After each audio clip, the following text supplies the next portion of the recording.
التشكيلة التي تعادلت مع فريق النجف من الكرة الخطيرة، وخروج ممتاز من أمام مراد محمد، من أمام مراد محمد. شاهد نعم، هناك احتكاك القدم اليسرى برأس مجتبى محمد. نتمنى السلامة، نتمنى تكون الإصابة أحد نادي الزوراء على المستوى التاريخ. هنا علي يوسف اللي صوب علي يوسف، يا الله علي يوسف، تصويبة قوية أولى وثانية وثالثة، يحاول لاعبي الزوراء وعلي يوسف تصويبة ثانية، لكن هذه المرة تصويبة قوية عكس التصويبة الأولى التي كانت سهلة، وبالتالي رد الكرة مجتبى الكرة العالية. مجتبى محمد بعد هذه الكرة المشتركة ما بين مجتبى وعلي يوسف ومجتبى محمد، وأيضا طبعا يعني هناك مجتبى محمد أيضا حول تحركه على خط المرمى. ركلة جزاء، علي يوسف هل يسجل هدف عن طريق ركلة الجزاء؟ علي يوسف يتقدم، علي إعادة لركلة الجزاء. هل هناك إعادة لركلة الجزاء؟ كون الحكم المساعد أو لا وجود لإعادة ركلة الجزاء، لا وجود لإعادة ركلة الجزاء. أنا شاهدت طبعا الحكم المساعد رفع رايته ومجتبى يتصدى ويتألق من أمام علي يوسف كما تألق في مباراة الكهرباء وتصدى لركلة جزاء أمام نادي الكهرباء. الآن أيضا يتصدى لركلة جزاء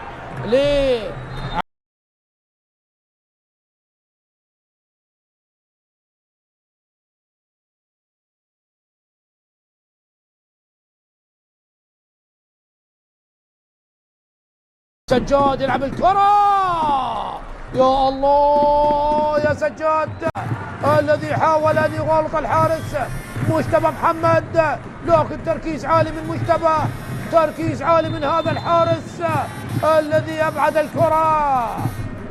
الكرة الخارج إلى ركلة ركنية.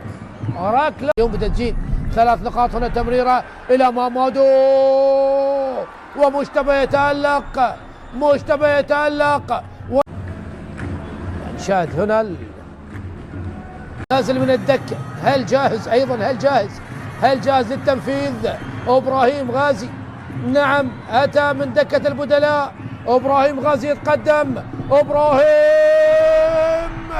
يا الله، أيضا إبعاد من مجتبى، أي تألق لهذا المجتبى. تكلمت، إبراهيم غازي قادم من الدكة، هل ينجح بالتسجيل؟ ما ثقيلة جدا، وخاصة أن هناك ركلة جزاء تم ضاعتها بالشوط الأول. وإبراهيم غازي اليوم مهاجمي الزوراء، أولى ضاعها علي يوسف وثانية ضاعها إبراهيم غازي، ومن سوف يغزي يحاول يصوب ومجتبى يتألق ويتعملق. أي خارج ركلة مرمى لمصلحة نادي نفط البصرة. وهنا تصويبة إبراهيم غازي الذي تألق وأبدع الحارس مجتبى محمد. إلى التصويب لا يمرر إلى حسن عبد الكريم، يا الله مجتبى محمد.